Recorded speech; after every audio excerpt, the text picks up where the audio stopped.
Hello friends, જય માતાજી, જય શ્રી કૃષ્ણ. સ્વાગત છે તમારું મારા કિચનમાં. તો ફ્રેન્ડ્સ, પાઉંભાજી ખાવાનું ભૂલી જશો અને આંગળા ચાટીને ખાશો એવી એકદમ સુપર ટેસ્ટી, જે ફક્ત 15થી 20 જ મિનિટમાં બનીને રેડી થાય છે એવી લીલી તુવેરના ઠોઠાની રેસીપી બનાવીશું આજે આપણે. તો ફ્રેન્ડ્સ, રેસીપીને સ્કીપ કર્યા વગર જરૂરથી જોજો અને હજુ સુધી ચેનલને સબસ્ક્રાઈબ ન કરી હોય તો જરૂરથી કરી દેજો અને bell icon all button press કરી દેજો, જેથી અવનવી રેસીપીઓના નોટિફિકેશન તમને સૌથી પહેલાં જોવા મળે. તો ફટાફટ આવી જાઓ કિચનમાં.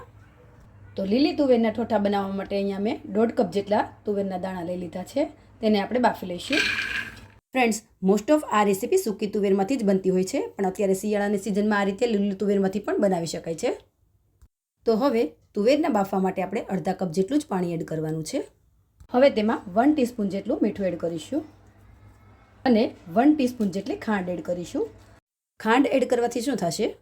દાણાનો ગ્રીન કલર જળવાઈ રહેશે. હવે આપણે આ દાણાને સરસ એવા બફાય એના માટે 1 ચપટી જેટલા ખાવાના સોડા એડ કરીશું. હવે આપણે કુકર બંધ કરીને તેની 2 વિસલ કરી લેવાની છે. તો આપણા તુવેરના દાણા બફાઈને રેડી થાય ત્યાં સુધીમાં આપણે ઠોઠા માટેનો વઘાર કરી લઈશું.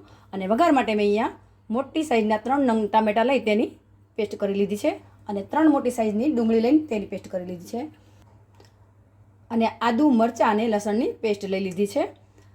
આ પેસ્ટ માટે મેં 1.5 ઇંચ જેટલો આદુનો ટુકડો, 6 થી 7 લસણની કળી અને 1 નાનું મરચું લઈને તેની પેસ્ટ બનાવી લીધી છે.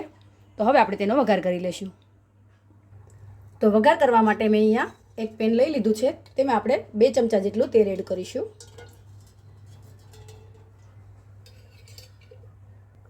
તો આપણું તેલ ગરમ થઈ ગયું છે, તો તેમાં આપણે 1/2 ટીસ્પૂન જેટલું જીરું એડ કરીશું.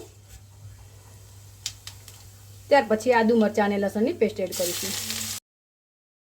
ફ્રેન્ડ્સ, અહીંયા તમે 2 લવિંગ અને 1 નાનો ટુકડો તજનો પણ એડ કરી શકો છો.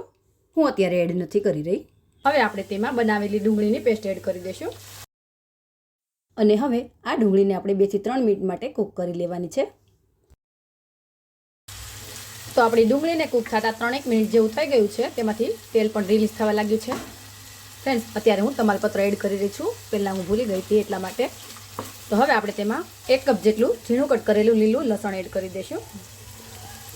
લસણનું પ્રમાણ આમાં વધારે જ હોય છે, તો જ આ ઠોઠાનો સ્વાદ એકદમ મસ્ત આવે છે. અને લીલું લસણ ના હોય તો તમારે સૂકું લસણ વધારે એડ કરી દેવાનું અને એકદમ સારી રીતે મિક્સ કરીને થોડી વાર માટે કૂક થવા દઈશું. તો 1 મિનિટ જેવું થઈ ગયું છે. હવે આપણે તેમાં ટામેટાની પ્યુરી એડ કરી દઈશું અને બધી વસ્તુને મિક્સ કરી લઈશું.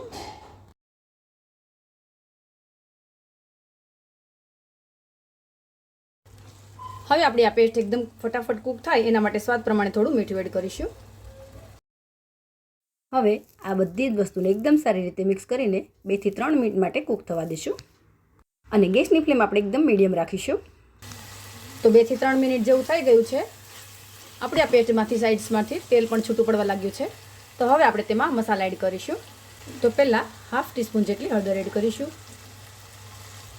ત્યાર પછી 1 ચમચી જેટલું ધાણા જીરું પાવડર એડ કરીશું અને 1 ચમચી જેટલું કશ્મીરી લાલ મરચું પાવડર એડ કરીશું અને 1 ચમચી જેટલું રેગ્યુલર લાલ મરચું પાવડર એડ કરીશું. તીખું તમારા સ્વાદ મુજબ લઈ શકો છો. હવે આ બધા જ સ્વાદને બેલેન્સ કરવા માટે હું 1/2 ટીસ્પૂન જેટલો ગોળ એડ કરી રહી છું. તમે ખાંડ પણ એડ કરી શકો છો. હવે આ બધી જ વસ્તુને એકદમ સારી રીતે મિક્સ કરી લઈશું. હવે આપણે આ મસાલા બળે નહીં એના માટે 2 થી 3 ચમચી જેટલું પાણી એડ કરીશું અને બધી વસ્તુને સારી રીતે મિક્સ કરીને થોડી વાર માટે કૂક થવા દઈશું. તો થોડી જ વારમાં આપણી ગ્રેવી સરસ એવી કૂક થઈ ગઈ છે. તો હવે તેમાં આપણે બાફેલા તુવેરના દાણા એડ કરી દઈશું. તુવેરના દાણાને આપણે પાણી સાથે જ એડ કરવાના છે અને એકદમ સારી રીતે મિક્સ કરી લઈશું. ફ્રેન્ડ્સ, આપણે આ તુવેરના ઠોઠા બનવામાં બિલકુલ સમય નથી લાગતો, તો તમે પણ એકવાર અમારી આ ટ્રીકથી જરૂરથી ટ્રાય કરજો અને રેસીપી પસંદ આવે તો વિડીયોને લાઇક અને ફ્રેન્ડ્સ ગ્રુપમાં શેર જરૂરથી કરજો. તો બધી વસ્તુ સારી રીતે મિક્સ થઈ ગઈ છે.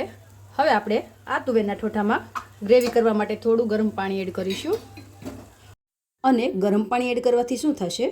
તેનો કલર અને ટેસ્ટ એકદમ જળવાઈ રહેશે. કુકિંગ પણ ઝડપથી થાય છે. અત્યારે મેં અડધા કપ જેટલું પાણી એડ કરેલું છે. તમારે ગ્રેવી જોઈએ એ પ્રમાણે એડ કરવાનું. હવે એકદમ સારી રીતે મિક્સ કરીને ઢાંકીને 3 થી 4 મિનિટ માટે તેને રહેવા દઈશું. તો 3 થી 4 મિનિટ થઈ ગઈ છે. આપણે શાકને જોઈ લઈશું. તો ફ્રેન્ડ્સ, તમે જોઈ શકો છો કે આપણા તુવેરના ઠોઠા એકદમ પરફેક્ટ બનીને રેડી થયા છે. અને આને તમે રોટલા, બ્રેડ કે પરાઠા સાથે પણ સર્વ કરી શકો છો. તો હવે આપણે ગેસની ફ્લેમ બંધ કરી દઈશું. હવે તેમાં ઉપરથી થોડા લીલા ધાણા અને 1 ચમચી જેટલો લીંબુનો રસ એડ કરીને આપણે તેને સર્વિંગ ડિશમાં લઈ લઈશું. તો શિયાળાના ઠંડા વાતાવરણમાં ગરમા ગરમ એકદમ ટેસ્ટી તુવેર ઠોઠાની રેસીપી તમે પણ એકવાર જરૂરથી ટ્રાય કરજો. અને ફ્રેન્ડ્સ, તમે મારા વિડીયો કયા શહેરથી જોઈ રહ્યા છો તે મને જરૂરથી જણાવજો. અને આવી જ અવનવી રેસીપીઓ જોવા માટે બેલ આઇકોન પ્રેસ કરી દેજો. તો ફ્રેન્ડ્સ, આપણે આ તુવેરના ઠોઠાને ઉપરથી થોડું લીલું લસણ, લીલા ધાણા, ડુંગળી અને સેવથી ગાર્નિશ કરી લેશું. અને ડુંગળીના સ્લાડ અને બ્રેડ સાથે સર્વ કરીશું.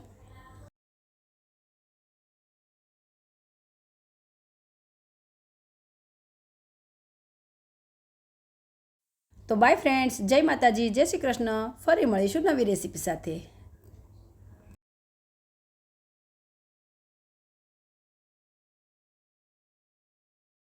Thanks for watching video.